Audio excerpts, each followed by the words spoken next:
Mohanavani Telugu podcast ఉంటున్న శ్రోతలందరికీ హృదయపూర్వక ధన్యవాదాలు.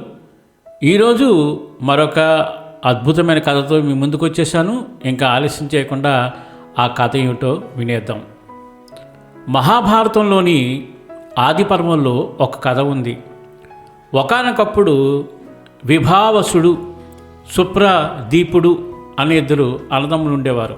చాలా మంచివాళ్ళు, అపార ఐశ్వర్యానికి వారసులు. అకస్మాత్తుగా ఒకరోజు తమ్ముడు వచ్చి ఆస్తిలో తన వాటా పంచివ్వమని అడిగాడు.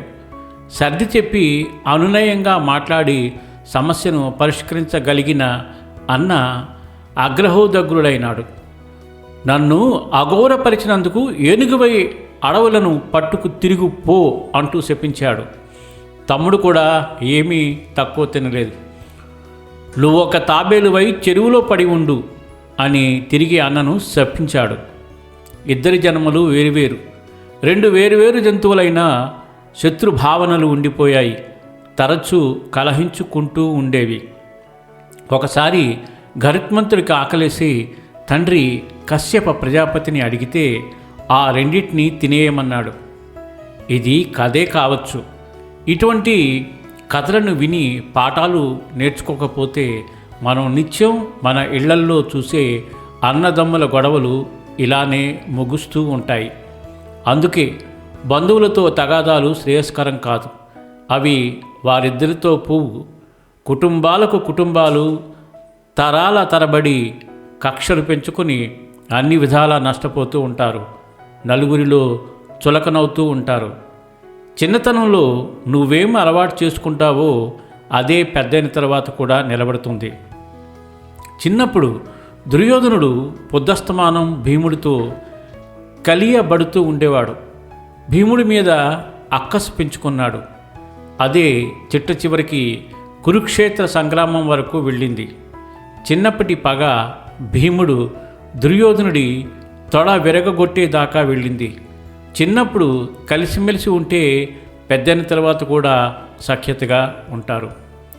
సచిన్ టెండూల్కర్ చిన్నతనంలో క్రికెట్ ఆటలో కనబరుస్తున్న నైపుణ్యం చూసి అన్న అజిత్ టెండూల్కర్ క్రికెట్ ఆటను నేర్పించే అచ్రేకర్ దగ్గరకు తీసుకెళ్ళాడు. ఆయన ఒక పరీక్ష పెట్టాడు.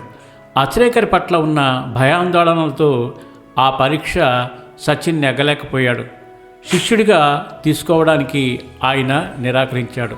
కానీ అన్న వదలకుండా, మిమ్మల్ని చూసి భయపడినట్టున్నాడు, నిజానికి బాగా ఆడతాడు, మరొక అవకాశం ఇవ్వమని బతిమాలాడుకున్నాడు. మీరు దూరంగా ఉండి పరిశీలించమన్నాడు. ఈసారి గురువు అక్కడే లేడని ధైర్యం కొద్దీ సచిన్ అద్భుతంగా ఆడాడు. సచిన్ను శిష్యుడిగా స్వీకరించడానికి వెంటనే అచ్రేకర్ సమ్మతించాడు. ఇది ఎలా సాధ్యపడింది? అన్నదమ్ముల సఖ్యత వల్ల. అబ్దుల్ కలాం గారికి మద్రాసులో ఒక ప్రఖ్యాత ఇంజనీరింగ్ కళాశాలలో సీటు వస్తే ఫీజు కట్టడానికి తండ్రి వద్ద అంతా డబ్బు లేదు. అప్పటికే పెళ్ళైపోయిన అతని సోదరి జోహ్రా తన నగలు తాకట్టు పెట్టి డబ్బు సర్దుబాటు చేసింది. ఇది ఎలా సాధ్యపడింది? తోడబుట్టిన వారి సఖ్యత కారణంగానే కదా. అందువల్ల పాండవుల్లా, రామ లక్ష్మణ భరత శత్రుఘ్నుల్లా చిన్నప్పటి నుండి కలిసి ఉండడం అలవాటు కావాలి. పెద్దయ్యాక మారడం అంత తేలిక కాదు. అదే బద్దెన్న గారు సుమతి శతకంలో చెప్పేది. ఆస్తులు, అంతస్తులు, హోదాలు లేదా మాటామాట పెరిగి వాదులాడుకోవడం లాంటివి మనసులో ఉంచుకొని పైకి సఖ్యత నటిస్తూ బంధువులను చిన్న చూపు చూడవద్దు. వారిని దూరం చేసుకోవద్దు. ఎక్కడికి వెళ్ళినా స్నేహితులు, శ్రేయాభిలాషులు దొరుకుతారు. కానీ జన్మతః నీకు భగవంతుడు అనుగ్రహించిన బంధువులు ఈ జన్మకు మళ్ళీ దొరకరు. కుడి చేయి ఎడమ చేయి వేరు కాదు. దేని బలం దానికున్న ఆ రెండూ కలిస్తే బలం ఎన్నో రెట్లు పెరుగుతుంది. చిన్నప్పటి నుంచి ఒకరి గురించి మరొకరికి పూర్తి అవగాహన ఉన్న కారణంగా ఒకరి ఎదుగుదలకు మరొకరు సహకరించుకోవాలి.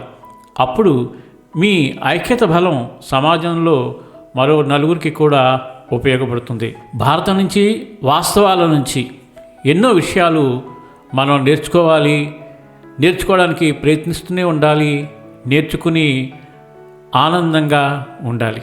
ఇటువంటి మంచి విషయాన్ని మనకు అందించిన రచయిత గారికి మోహనవాణి మరియు మోహనవాణి శ్రోతల తరపున హృదయపూర్వక ధన్యవాదాలు తెలియజేసుకుంటూ, సర్వే జనా సుఖినో భవంతు, లోకా సమస్తా సుఖినో భవంతు. ధన్యవాదాలు. స్వస్తి.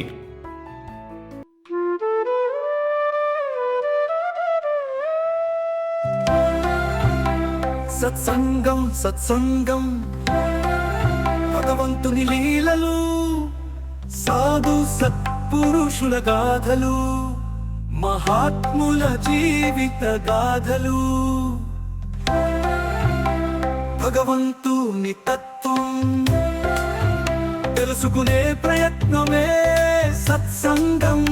ఈ సత్సంగం వినండి, వినిపించండి, వింటూనే ఉండండి. సత్సంగం, ఈ సత్సంగం.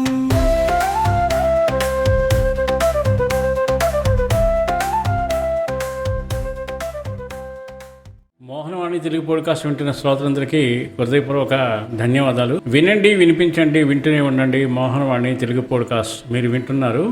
మోహనవాణి. మన మోహనవాణి కార్యక్రమాలు మీకు నచ్చినట్లయితే వెంటనే ఒక లైక్ చేయండి, అలాగే కామెంట్ చేయండి, ఎక్కువ మందికి షేర్ చేయండి. సబ్స్క్రైబ్ చేసుకోకపోతే వెంటనే మన ఛానల్కి ఇప్పుడే సబ్స్క్రైబ్ చేసుకోండి. ధన్యవాదాలు.